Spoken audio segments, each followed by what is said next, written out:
وقال الله تبارك وتعالى فلم تقتلوهم ولكن الله قتلهم وما رميت إذ رميت ولكن الله رمى وليبلي المؤمنين منه بلاء حسنا إن الله سميع عليم سبحان ربك رب العزة عما يصفون وسلام على المرسلين والحمد لله رب العالمين۔ میرے انتہائی واجب الاحترام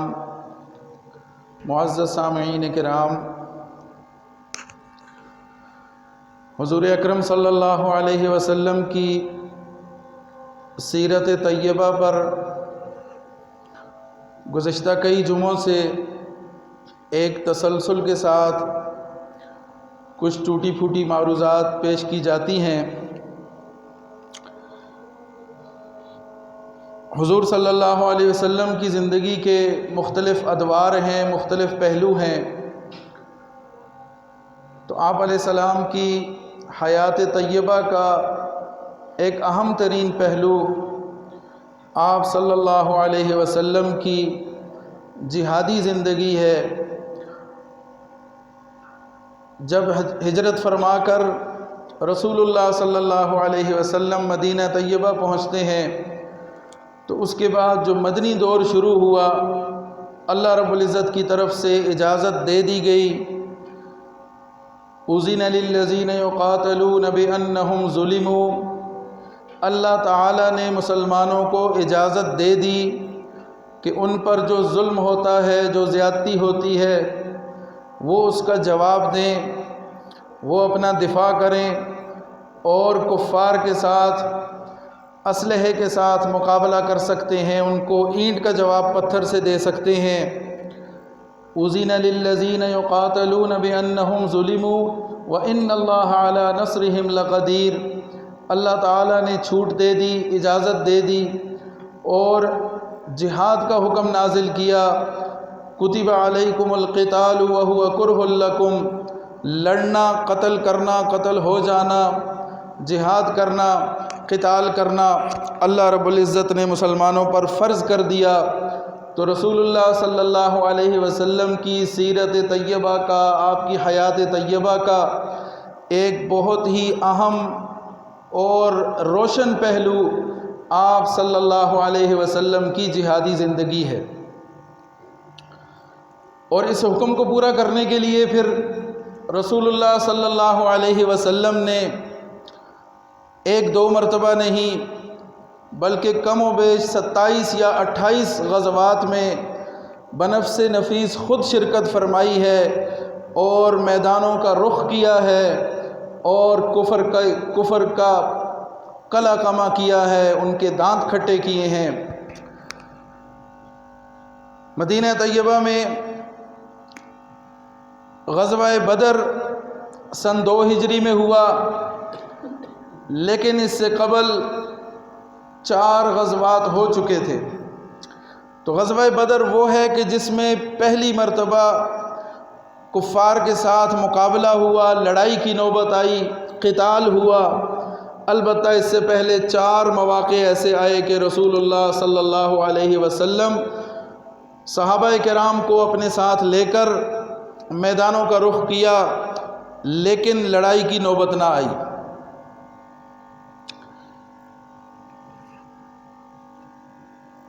اس حوالے سے ہمیں تھوڑا سا مدینہ اور مکہ اور عرب کی جغرافیائی صورتحال کو بھی مد نظر رکھنا ہوگا، اور اس دور کا جو ماحول تھا، جو حالات تھے، ان کو بھی مد نظر رکھنا ضروری ہے۔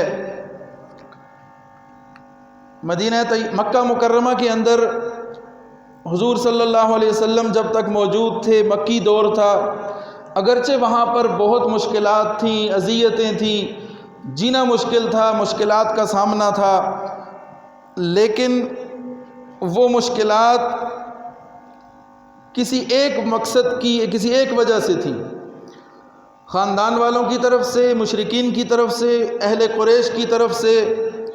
رسول اللہ صلی اللہ علیہ وسلم کو اور آپ کے ساتھیوں کو ستایا جاتا تھا۔ آپ صلی اللہ علیہ وسلم اور آپ کے رفقائے کار کا جینا مشکل کیا جاتا تھا، اذیتیں دی جاتی تھیں، لیکن جب رسول اللہ صلی اللہ علیہ وسلم مدینہ طیبہ تشریف لاتے ہیں تو وہاں پہنچ کر چونکہ ایک اسلامی ریاست قائم ہوئی، ایک اسلامی حکومت قائم ہوئی، تو اس حکومت کے لیے، اس ریاست کے لیے بہت سارے مسائل تھے جن کا اس ریاست کو، اس نئی ریاست کو سامنا تھا، اور ان مسائل کا حل نکالنا اور ان مسائل کا سد باب کرنا بہت ضروری تھا۔ مدینہ طیبہ کی اگر جغرافیائی صورتحال دیکھی جائے تو مدینہ کے جنوب میں مکہ مکرمہ واقع ہے، اور جنوب ہی میں یمن کا علاقہ واقع ہے۔ تو مدینہ کے جنوب میں مکہ اور اس سے آگے یمن، اور اگر اس کا مخالف سمت دیکھی جائے، مکہ کی طرف سے دیکھا جائے تو مکہ کے شمال میں مدینہ طیبہ، اور مدینہ طیبہ کے بھی شمال میں شام کا علاقہ۔ اب مکہ اور مدینہ کے لوگ تجارت کی غرض سے جنوب کی طرف بھی سفر کرتے اور شمال کی طرف بھی سفر کرتے۔ جنوب کی طرف اہل مدینہ سفر کرتے اور یمن میں جا کر تجارت کیا کرتے تھے، اسی طرح مکہ والے شمال کی طرف سفر کرتے تو شام میں جا کر تجارت کیا کرتے تھے۔ اب ان دونوں شہروں کے لوگ جب دوسرے علاقے میں تجارت کے لیے جاتے تو مکہ والوں کو مدینہ راستے میں پڑتا، اور جب مدینہ والے یمن کی طرف رخ کرتے تو ان کو مکہ راستے میں پڑتا تھا۔ اس وجہ سے مدینہ طیبہ کے جو تاجر لوگ تھے، جو رئیس تھے، جو سردار تھے، ان کی اچھی ان کے تعلقات تھے ان کے مکہ والوں کے ساتھ اور مکہ والوں کے مدینہ والوں کے ساتھ، اس لیے کہ تجارتی راستہ ایک تھا۔ موسم سرما میں ایک طرف سفر کرتے، موسم گرما میں دوسری طرف سفر کرتے، تو اس سفر کی وجہ سے جب راستے میں ان کے شہر پڑتا، مدینہ کے راستے میں مکہ آتا، مکہ والوں کے راستے میں مدینہ آتا،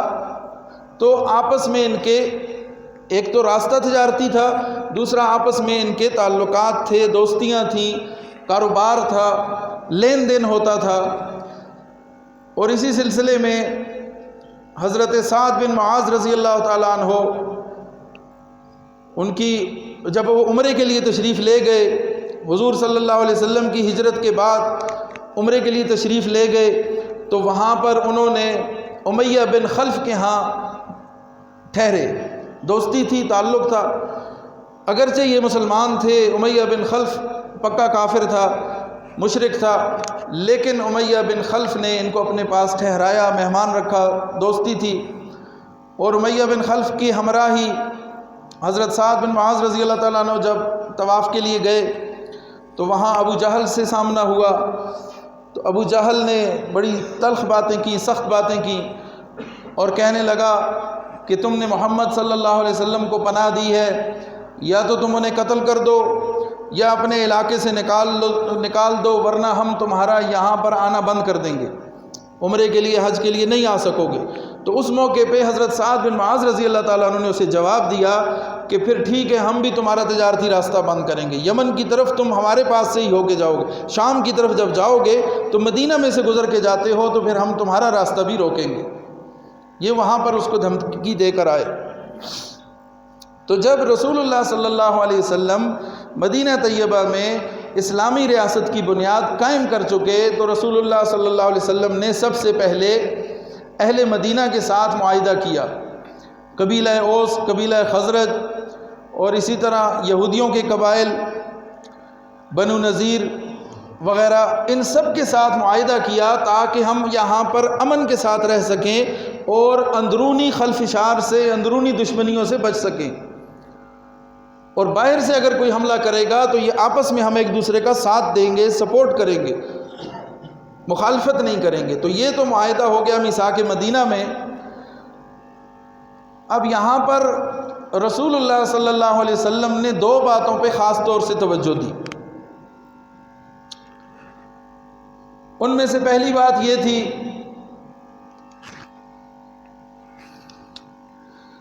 کہ قریش کا جو شام کی طرف تجارتی قافلے جاتے ہیں ان کی رکاوٹ ڈالی جائے، ان کا راستہ روکا جائے۔ اہل قریش کا مالی ان کی معاونت، ان کا نفع جو یہاں سے ہو رہا ہے، بہت بڑی تجارت ہوتی ہے، سال بھر وہ سفر کرتے ہیں، قافلے جاتے ہیں، آتے ہیں، خرید و فروخت کرتے ہیں،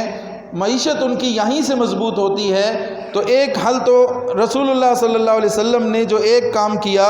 وہ یہ تھا کہ قریش کی شام کی طرف تجارت بند کی جائے۔ یہ جنگی حکمت عملی تھی، دشمن کی کمر توڑنے کے لیے، اس کی معیشت کو کمزور کرنے کے لیے رسول اللہ صلی اللہ علیہ وسلم نے اس بات پر خاص طور سے توجہ دی کہ قریش کی شام سے تجارت کا راستہ بند کیا جائے، رکاوٹ ڈالی جائے۔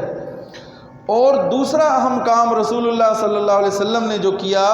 وہ یہ تھا کہ ارد گرد کے جو قبائل ہیں، جو لوگ رہ رہے ہیں، جو قریب کے علاقوں میں رہ رہے ہیں، ان کے ساتھ اچھے تعلقات استوار کیے جائیں، ان کے ساتھ صلح نامے کیے جائیں، ان کے ساتھ معاہدے کیے جائیں، تاکہ ان سے ہمیں کوئی خطرات نہ رہیں۔ اس لیے کہ جب سے رسول اللہ صلی اللہ علیہ وسلم نے ہجرت فرمائی تو اس وقت سے قریش مکہ کو انتہائی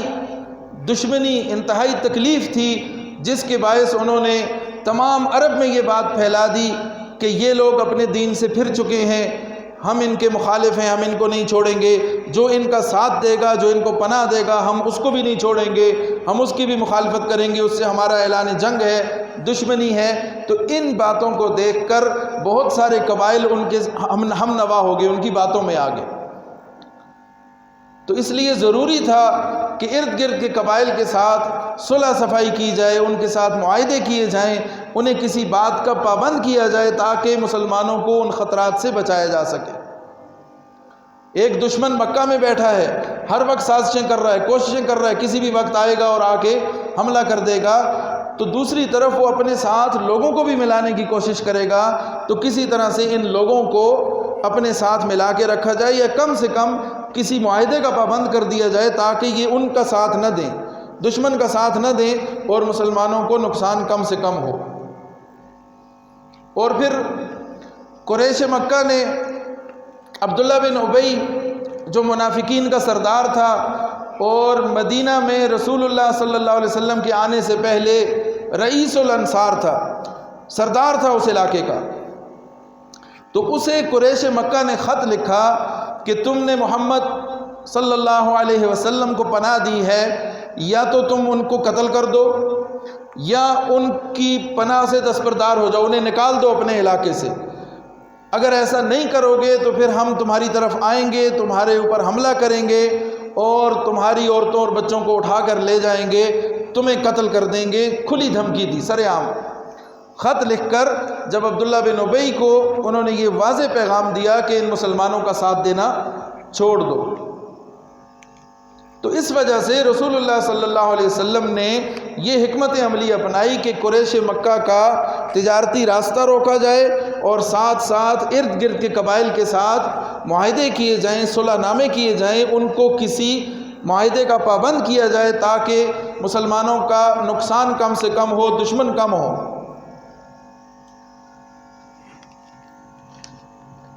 تو اس سلسلے میں سب سے پہلے رسول اللہ صلی اللہ علیہ وسلم جو لشکر لے کر روانہ ہوئے اور جو سب سے پہلا غزوہ کہلاتا ہے وہ ہے غزوہ ابوا۔ ابوا مقام کی طرف رسول اللہ صلی اللہ علیہ وسلم نے کوچ فرمایا، اپنے ساتھ 60 مہاجرین کو لے کر گئے، اور یہ واقعہ ہے سن 2 ہجری 12 صفر کا مہینہ تھا، 12 تاریخ تھی اور سن 2 ہجری کا واقعہ ہے۔ غزوہ ابوا وہ مقام ہے کہ جہاں رسول اللہ صلی اللہ علیہ وسلم کی والدہ کا انتقال ہوا اور ان کی قبر مبارک بھی وہیں پر ہے۔ تو اس راستے کی طرف، اس مقام کی طرف رسول اللہ صلی اللہ علیہ وسلم نے کوچ فرمایا۔ مقصد کیا تھا کہ قریش کے قافلوں کو روکا جائے اور ان کا سد باب کیا جائے۔ اپنے ساتھ 60 مہاجرین کو لے کر رسول اللہ صلی اللہ علیہ وسلم جب وہاں پہنچے تو قافلہ پہلے سے وہاں سے نکل چکا تھا، بچ گیا، اور بعد میں پھر رسول اللہ صلی اللہ علیہ وسلم نے وہاں پر بنی زمرہ ایک قبیلہ تھا جو وہاں آباد تھا، ان کے ساتھ رسول اللہ صلی اللہ علیہ وسلم نے ایک معاہدہ کیا اور ایک صلح نامے پر ان کے ساتھ کچھ معاملات طے ہو گئے کہ ایک دوسرے کا ساتھ دیا جائے گا، دشمن کا ساتھ نہیں دیا جائے گا، اور کسی قسم کی ایک دوسرے کے معاملات میں رکاوٹ نہیں ڈالی جائے گی، وغیرہ وغیرہ، اس طرح کی چند شرطیں ان کے ساتھ طے ہو گئیں۔ پھر اس کے بعد ربیع الاول کے مہینے میں اسی سن 2 ہجری میں دوسرا غزوہ پیش آیا، غزوہ بوات۔ اس میں رسول اللہ صلی اللہ علیہ وسلم کے ساتھ 200 مہاجرین تشریف لے گئے، اور یہاں بھی تجارتی قافلے کے تعاقب کے لیے تشریف لے گئے، لیکن اتفاق سے یہاں بھی لڑائی کی نوبت نہ آئی، دشمن کے ساتھ آمنا سامنا نہ ہو سکا، اور دشمن نکل گیا، اور رسول اللہ صلی اللہ علیہ وسلم واپس تشریف لے آئے۔ تیسرا جو غزوہ ہوا وہ ہے غزوہ صفوان، اور یہ غزوہ سن 2 ہجری ربیع الاول ہی کے مہینے میں واقع ہوا، اور اس کی صورت یہ ہوئی کہ کرز بن جابر فہری اس نے آ کر رسول اللہ صلی اللہ علیہ وسلم کی چراگاہوں میں چرتے ہوئے مویشیوں کو ان پر حملہ کیا اور ان کو اپنے ساتھ لے گیا۔ تو اس کا سدباب کرنے کے لیے، اس کو سبق سکھانے کے لیے رسول اللہ صلی اللہ علیہ وسلم اپنے صحابہ کرام کی جماعت لے کر گئے، لیکن اتفاق سے وہ بھی نکل گیا اور لڑائی کی نوبت نہ آئی۔ اور اس کے بعد پھر 3 موقعوں پر رسول اللہ صلی اللہ علیہ وسلم نے صحابہ کرام کو لشکر دے کر روانہ کیا۔ حضرت حمزہ رضی اللہ تعالیٰ عنہ ایک لشکر لے کر گئے، ان کے بعد حضرت عبیدہ بن حارث رضی اللہ تعالیٰ عنہ ایک لشکر لے کر گئے، اور تیسرا جو سریہ ہوا وہ حضرت سعد بن ابی وقاص رضی اللہ تعالیٰ عنہ کی امارت میں رسول اللہ صلی اللہ علیہ وسلم نے ایک لشکر روانہ کیا، لیکن اتفاق سے ان تینوں مواقع پر بھی کوئی لڑائی پیش نہ آئی، اور مقصد ان کا بھی قریش کے اس تجارتی راستے میں رکاوٹ ڈالنا تھا، ان کو سبق سکھانا تھا، لیکن آمنا سامنا نہ ہو سکا، اور یہ سرایہ بھی واپس تشریف لے آئے۔ اس کے بعد غزوہ ذوالعشیرہ واقعہ ہوا، یہ سن 2 ہجری جمادی الاولیٰ کے مہینے میں، اور اس میں 150 سے 200 کے قریب مہاجرین رسول اللہ صلی اللہ علیہ وسلم کے ساتھ تشریف لے گئے عشیرہ کے مقام پر، لیکن اتفاق سے اس موقع پر بھی لڑائی کی نوبت نہ آئی۔ اس کے بعد ایک سریہ زید بن حارث رضی اللہ تعالیٰ عنہ کی معیت میں رسول اللہ صلی اللہ علیہ وسلم نے بھیجا 100 سوار دے کر، اور انہوں نے دشمن سے بہت سارا مال غنیمت حاصل کیا، مقابلہ ہوا۔ پھر ایک اور سریہ حضرت عبداللہ بن جاحش رضی اللہ تعالیٰ عنہ کی معیت میں رسول اللہ صلی اللہ علیہ وسلم نے بھیجا، جس میں 8 سے 12 کے قریب افراد شامل تھے، اور بنیادی طور پر رسول اللہ صلی اللہ علیہ وسلم نے ان کی تشکیل یہ فرمائی تھی کہ آپ نے جا کر اس بات کی خبر لانی ہے کہ قریش مکہ کا کیا پروگرام ہے، وہ کیا چاہتے ہیں، وہ کیا سوچ رہے ہیں، کیا پلاننگ کر رہے ہیں، اور ان کے قافلے کب جا رہے ہیں، کب آ رہے ہیں، یہ معلومات لینے کے لیے یہ صحابہ کرام کی جماعت بھیجی حضرت عبداللہ بن جہش کی قیادت میں۔ اتفاق سے راستے میں ان کا کفار سے سامنا ہوا، اور عمر بن مخزومی ایک شخص جو کہ بڑا اچھا مالدار شخص تھا، بڑا اس کا نام تھا، بڑی اچھے خاندان سے تعلق رکھتا تھا، قریش سے تھا، تو وہ عمر بن خضرمی وہ مارا گیا، قتل ہو گیا، اور چند لوگ گرفتار ہوئے، اور کچھ مال غنیمت حاصل کیا گیا۔ تو اس اتفاقیہ جو قتل و غارت ہو گئی اور وہ قتل ہو گیا، اس پر قریش مکہ کو بہت زیادہ تکلیف ہوئی، کہ ان کا بڑا اہم رکن تھا، اہم بندہ تھا، سرداروں میں سے تھا۔ تو عمر بن خضرمی کی جو موت تھی وہ بھی ان میں انتقام کی آگ بھڑکانے لگی، اور ادھر پھر غزوہ بدر سے پہلے جو ابو سفیان کا قافلہ تھا وہ جب واپس آ رہا تھا، تو اس کے ساتھ پھر جو سلسلہ ہوا، جس کی مدد کرنے کے لیے اہل مکہ وہاں سے چل کر آئے، تو ابو سفیان جب شام سے واپس آ رہا تھا، اس وقت تک حضرت ابو سفیان رضی اللہ تعالیٰ عنہ مسلمان نہیں ہوئے تھے، فتح مکہ کے موقع پر مسلمان ہوئے، تو قریش کے سرداروں میں سے تھے، وہ وہاں پر اپنا قافلہ لے کر جب واپس آ رہے تھے، تو اس قافلے کے ساتھ انہوں نے، ان کے بہت سارا مال تھا ان کے پاس، اور جب انہیں محسوس ہوا کہ مسلمان ہمیں راستے میں روکیں گے تو انہوں نے فوراً پیغام بھیجا اہل مکہ کو کہ ہمارا تو کام ہو گیا، اگر ہماری امداد نہیں کرو گے، ہماری مدد کو نہیں پہنچو گے تو ہمارے لیے بڑی مشکلات کھڑی ہو جائیں گی۔ تو وہاں سے وہ تو پہلے سے تیار بیٹھے تھے، تیاری کر کے بیٹھے تھے، اور انتقام کی آگ ان کے دلوں میں بھڑک رہی تھی۔ ابو جہل اور عتبہ بن ربیعہ وہاں سے 1000 لوگوں کا مسلح لشکر لے کر بدر کے میدان کی طرف بڑھنے لگے، اور وہاں سے جب ابو سفیان کو اس نے راستہ بدلا اور دوسرے راستے سے ہو کے وہ مکہ کی طرف نکل گیا۔ ادھر رسول اللہ صلی اللہ علیہ وسلم کو اس سارے سلسلے کا پتہ چلا۔ آپ صلی اللہ علیہ وسلم نے صحابہ کرام سے مشورہ کیا، صحابہ کرام نے اپنی جانثاری کا یقین دلایا رسول اللہ صلی اللہ علیہ وسلم کو۔ حضرت ابو بکر صدیق رضی اللہ تعالیٰ عنہ نے ایک پرجوش تقریر کی اور آپ صلی اللہ علیہ وسلم کا ساتھ دینے کا واضح اعلان کیا، لیکن رسول اللہ صلی اللہ علیہ وسلم تھوڑی دیر خاموش رہے، اور انصار کی طرف آپ صلی اللہ علیہ وسلم ہی چاہتے تھے کہ انصار کا موقف سامنے آئے کہ وہ کیا چاہتے ہیں، اس لیے کہ انصار کے ساتھ معاہدہ تو یہ ہوا تھا، بات یہ ہوئی تھی کہ مدینہ کے اندر کوئی مسئلہ ہوگا تو انصار ساتھ دیں گے، باہر نکل کر جنگ کرنا، قتل و غارت، اس حوالے سے انصار کے ساتھ ابھی تک کوئی بات طے نہیں ہو سکی تھی، اور انصار نے ویسے بھی بہت زیادہ بڑے پن کا مظاہرہ کیا تھا،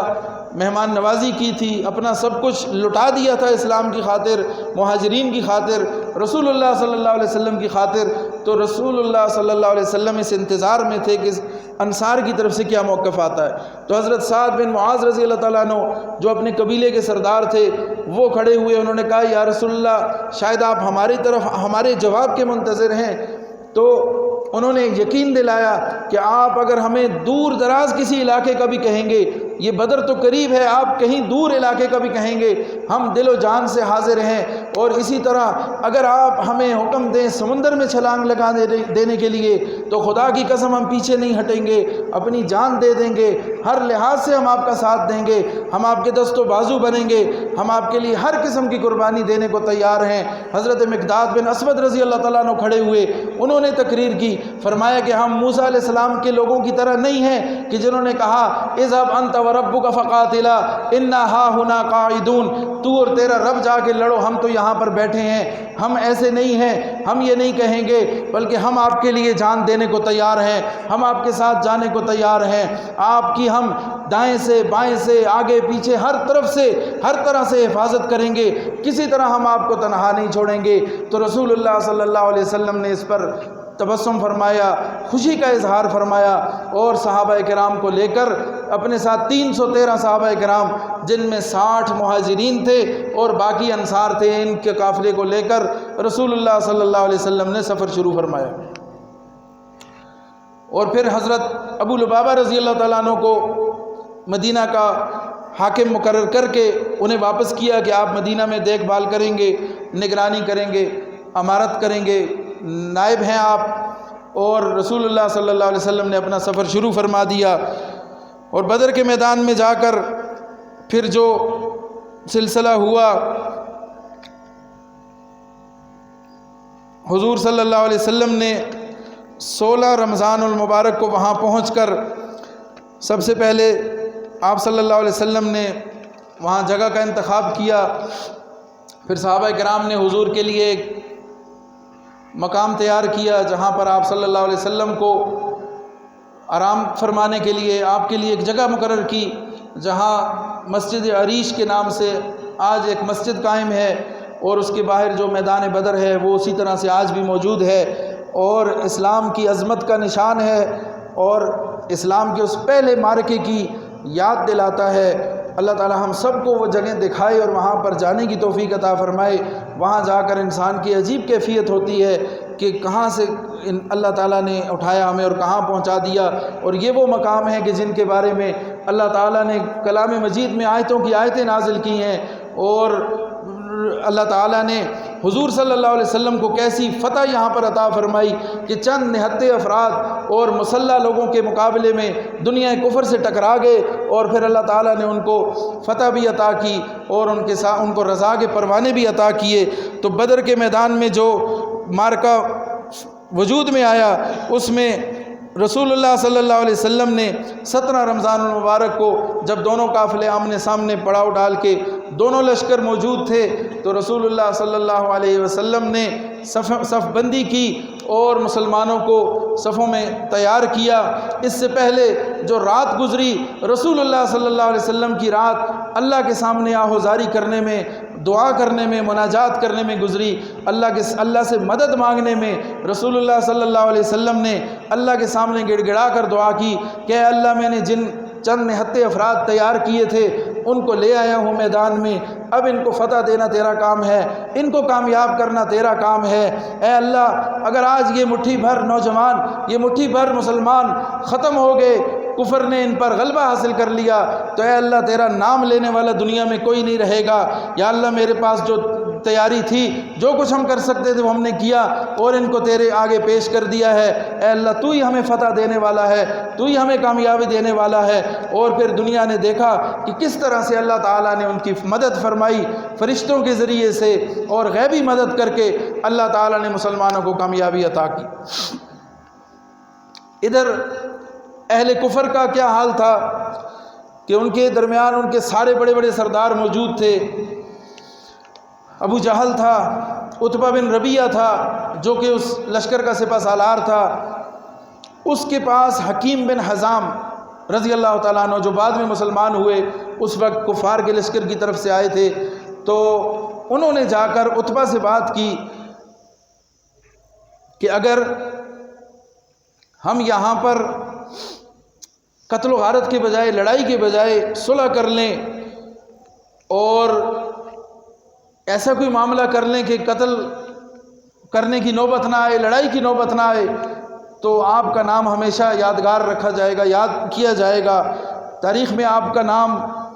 اچھے لفظوں سے یاد کیا جائے گا۔ یہ بات جب اس نے سمجھائی تو عتبہ خود بھی اس حق میں نہیں تھا کہ لڑائی کی جائے، وہ بھی کہنے لگا کہ ٹھیک ہے، یہ بات درست ہے، لیکن ابو جہل بھی چونکہ ان کے ساتھ تھا تو اس کے مشورے کے بغیر یہ کچھ نہیں کر سکتے تھے۔ ابو جہل کے پاس جب گئے تو ابو جہل ان کو کہنے لگا کہ نہیں، ایسا نہیں ہو سکتا، جب ہم آئے ہیں تو اب ان کو نہیں چھوڑیں گے، ہم لڑیں گے اور ان کو ختم کر کے جائیں گے۔ اسے یہ بات سمجھ نہ آئی، بدبختی تھی اس کے مقدر میں، اس نے ہلاک ہونا تھا اور اللہ تعالیٰ لگے یہ سارا امر قائم ہونا تھا۔ تو عتبہ کی بات پر انہوں نے یقین نہ کیا، اس کے مشورے پہ بھی یقین نہ کیا، اور بالآخر انہوں نے پھر لڑائی کے لیے تیار ہو گئے۔ ادھر عمر حضرمی جو قتل ہوا تھا، اس کے بدلے میں عامر حضرمی اس کا بھائی وہ بھی یہاں پر ساتھ تھا، تو ابو جہل نے اس کو بلایا اور کہا کہ دیکھو تمہارے بھائی کی بدلہ لینے ہم آئے ہیں اور یہ لوگ کہتے ہیں کہ اب لڑیں گے نہیں۔ تو اس شخص نے پھر شور شرابہ کیا، کپڑے پھاڑ دیے، ماتم کرنے لگا کہ ہائے افسوس، میرے بھائی کا خون اتنا سستا ہے کہ اب ہم یہاں سے صلح کر کے چلے جائیں گے، ایسا نہیں ہو سکتا۔ یعنی انہوں نے لڑائی سے بچنے کا کوئی بھی راستہ نہیں چھوڑا اور لوگوں کو بھڑکا دیا، اور لڑائی کا ایک دوسرے کو تانے دینے لگے، آپس میں ان کی پھوٹ بھی پڑ گئی، لیکن لڑنے سے پیچھے نہ ہٹے وہ۔ بہرحال 17 رمضان المبارک جب دونوں لشکر آمنے سامنے تھے تو ادھر سے عتبہ خود نکلا، اس لیے کہ ابو جہل نے اس کو تانے دیے تھے بزدلی کے کہ تم یہاں آ کر ایسی باتیں کرتے ہو کہ لڑے بغیر چلے جائیں اور صلح کی بات کرتے ہو۔ جب اسے تانے دینے لگا تو اس نے کہا کہ کل میدان میں پتہ چل جائے گا کہ کون بزدل ہے اور کون بہادر ہے۔ تو غیرت کی وجہ سے وہ پھر سب سے پہلے خود نکلا، اپنے ساتھ اپنے بھائی شیبہ کو لے کر آیا، عتبہ اور شیبہ نکلے، اور ان کے ساتھ ان کا عتبہ کا بیٹا ولید نکلا۔ یہ تینوں سامنے آئے، اور ادھر سے مسلمانوں کی طرف سے انصار میں سے 3 صحابی جب گئے تو عتبہ نے پوچھا کہ آپ کون ہو، نام بتائے۔ تو اس نے کہا کہ ہمیں تم سے کوئی غرض نہیں ہے، حضور سے فرمایا کہ ہمارے خاندان کے لوگ بھیجو، ہماری ٹکر کے لوگ بھیجو کہ جن کے ساتھ ہماری دشمنی ہے، جن کے ساتھ ہمارا مقابلہ ہے، یہ انصار ہیں، یہ مدینہ والے ہیں، ان کے ساتھ ہمارا اتنا مسئلہ نہیں ہے، ہمارے لیول کے لوگ بھیجو، ہمارے معیار کے لوگ بھیجو۔ تو پھر رسول اللہ صلی اللہ علیہ وسلم نے انصار کو واپس بلایا اور اپنے شیروں میں سے حضرت حمزہ رضی اللہ تعالیٰ عنہ کو آگے کیا، حضرت علی رضی اللہ تعالیٰ عنہ کو آگے کیا، اور حضرت عبیدہ بن حارث رضی اللہ تعالیٰ عنہ کو بھیجا۔ حضرت علی ولید کے سامنے عتبہ کے سامنے حضرت حمزہ اور عبیدہ بن حارث شیبہ کے سامنے گئے اور ان کا دو بدو جب مقابلہ ہوا تو حضرت حمزہ نے عتبہ کو قتل کیا، حضرت علی نے ولید کو قتل کیا عتبہ کے بیٹے کو، اور ادھر شیبہ نے عبیدہ بن حارث رضی اللہ تعالیٰ عنہ کو ایک وار سے زخمی کر دیا، تو حضرت علی نے جا کر پھر اس کا خاتمہ کیا، شیبہ بھی وہاں پر مارا گیا، اور حضرت عبیدہ بن حارث رضی اللہ تعالیٰ عنہ کو اٹھا کر حضور صلی اللہ علیہ وسلم کے پاس لے آئے، اور اس کے بعد پھر جنگ شروع ہو گئی اور دو بدو جنگ شروع ہوئی، اور اس میں پھر ایسے ایسے بہادری کے اور ایسے ایسے معجزات رونما ہوئے کہ جن کو اگر اب وقت نہیں ہے تفصیل سے اگر دیکھا جائے تو انسان حیران رہ جاتا ہے کہ کس طرح سے اللہ تعالیٰ نے اپنے نبی صلی اللہ علیہ وسلم کی مدد فرمائی، کس طرح سے اللہ تعالیٰ نے مسلمانوں کے قدموں کو مضبوط کیا، انہیں ثابت قدمی عطا فرمائی، اور کس طرح سے اللہ تعالیٰ نے کفر کو ذلیل و خوار کیا، کفر کو نیست و نابود کیا، کفر کا زور توڑا، ان کا غرور خاک میں ملایا۔ حضرت زبیر رضی اللہ تعالیٰ عنہ حضور کے پاس موجود تھے، ایک شخص آیا دشمنوں میں سے، اپنے چہرے پر پورے جسم پر لوہے کا لباس پہنا ہوا، صرف اس کی آنکھیں نظر آ رہی تھیں، تو حضرت زبیر رضی اللہ تعالیٰ عنہ نے ایک نیزہ لیا اور تاک کے نشانہ اس کی آنکھوں سے آر پار کر دیا، اور وہ تڑپ کے گرا تو حضرت زبیر رضی اللہ تعالیٰ عنہ نے جب وہ نیزہ نکالنے لگے، کھینچ کے نکالا اس کی گردن پہ پاؤں رکھ کے، تو وہ نیزہ ٹیڑھا ہو گیا۔ تو جب نیزہ ٹیڑھا ہو گیا تو رسول اللہ صلی اللہ علیہ وسلم نے یہ منظر دیکھ کر آپ صلی اللہ علیہ وسلم نے فرمایا کہ زبیر یہ نیزہ ہمیں دے دو۔ حضور صلی اللہ علیہ وسلم نے اس نیزے پر حضور صلی اللہ علیہ وسلم کو اتنا پیار آیا کہ آپ نے فرمایا کہ یہ نیزہ ہمیں دے دو۔ پھر وہ نیزہ رسول اللہ صلی اللہ علیہ وسلم کے پاس رہا، پھر خلفائے راشدین کے پاس وہ نیزہ رہتا رہا، اور پھر خلفائے راشدین کے بعد حضرت عبداللہ بن زبیر جو حضرت زبیر کے بیٹے ہیں ان کے پاس پھر وہ نیزہ واپس گیا۔ یعنی ایک نشانی، ایک یادگار کے طور پر اس نیزے کو سنبھال کے رکھا گیا کہ یہ وہ نیزہ ہے کہ جس کے ساتھ ایک کافر کی جان لی گئی تھی۔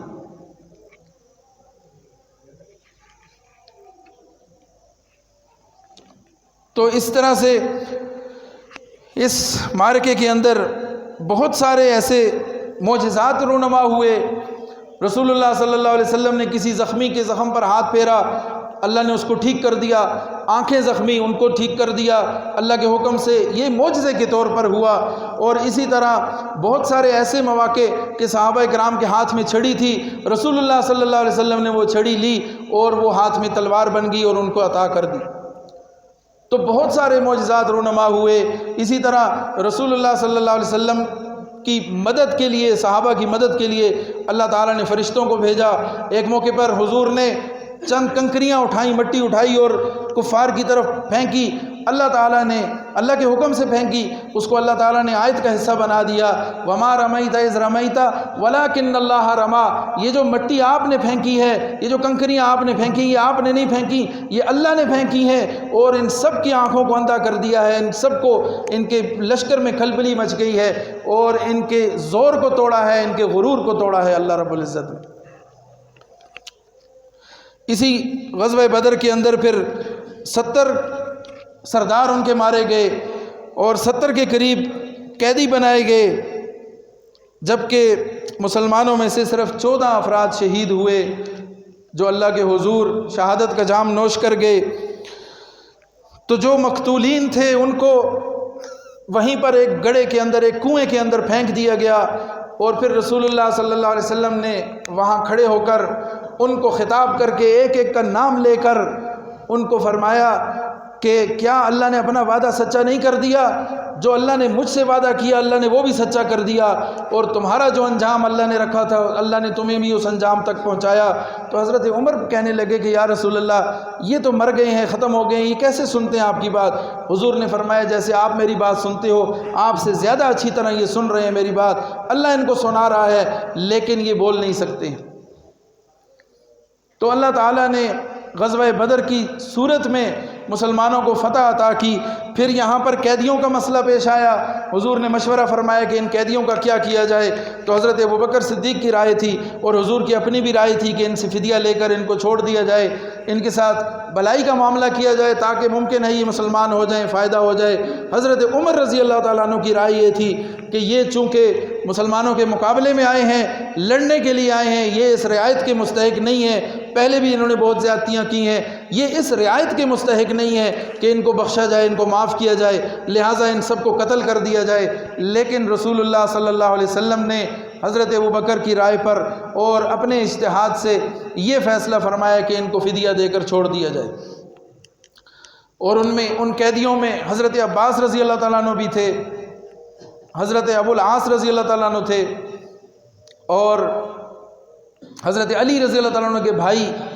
بھی اسی میں موجود تھے۔ یہ ایسا معرکہ تھا، ایسی جنگ تھی کہ جس میں رشتے ناتے، قریب کے رشتہ دار آپس میں ایک دوسرے کے مد مقابل تھے۔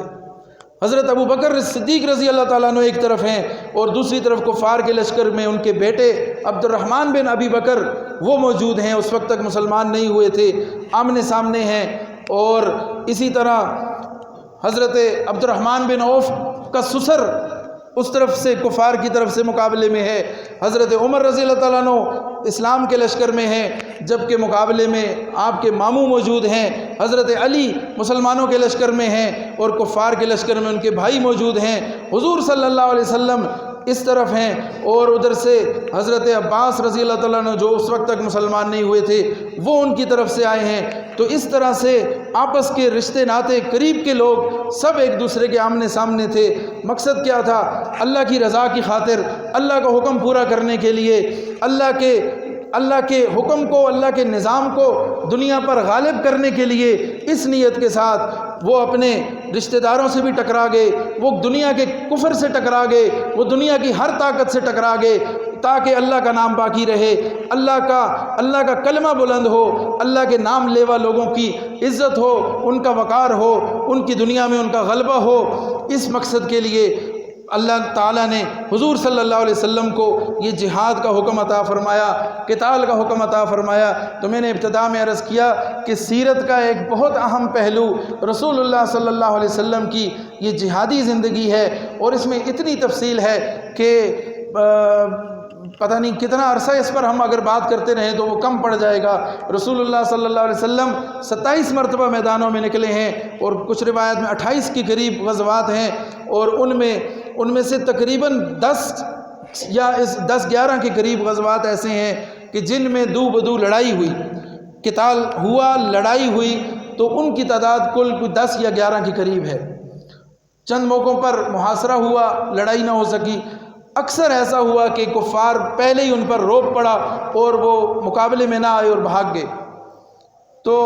اس طریقے سے رسول اللہ صلی اللہ علیہ وسلم نے عملی طور پر میدانوں میں نکل کر ہمیں یہ سبق دیا کہ اللہ کے نام کی خاطر اگر جان دینی ہے تو وہ بھی قربان کرنی ہے، اگر ہمیں مال لٹانا ہے تو وہ بھی اللہ کی راہ میں قربان ہے، اللہ کا نام باقی رہے، اللہ کا کلمہ بلند رہے، اللہ کے نام لینے والے باقی رہیں۔ اس کے لیے اللہ تعالیٰ نے رسول اللہ صلی اللہ علیہ وسلم کی سیرت کی شکل میں ہمارے سامنے ایک بہترین نمونہ، ایک بہترین رہنمائی کا ذریعہ رکھا ہے۔ اللہ تعالیٰ ہمیں حضور صلی اللہ علیہ وسلم کی سیرت سے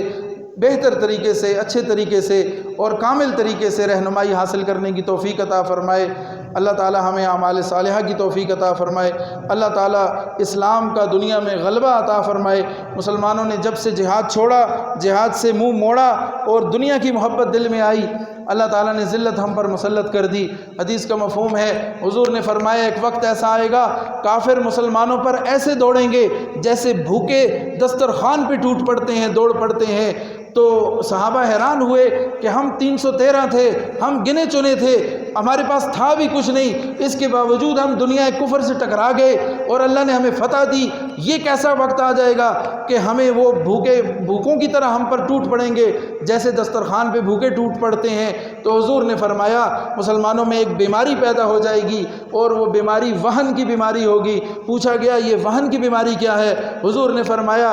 حب الدنیا و کراہیت الموت، دنیا کی محبت، دنیا کے عہدے، دنیا کا جاہ و جلال، دنیا کی عظمت، دنیا کے پلاٹ، دنیا کے بنگلے، دنیا کی تنخواہیں، دنیا کا پیسہ، دنیا کی رونق، حب الدنیا و کراہیت الموت، موت سے نفرت، اللہ سے ملاقات سے نفرت، اللہ سے ملاقات کا خوف، ان چیزوں پہ پڑ جائیں گے جب، دنیا کے پیچھے لگ جائیں گے، کفر موت سے روگردانی اختیار کریں گے، تو پھر وہ ایسے کمزور ہو جائیں گے کہ ان پر کفار یوں ٹوٹ پڑیں گے جیسے بھوکے دسترخوان پر ٹوٹ پڑتے ہیں، اور اس کی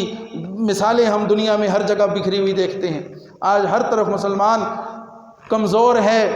اور ذلت کا شکار ہیں، وجہ یہی ہے کہ ہم نے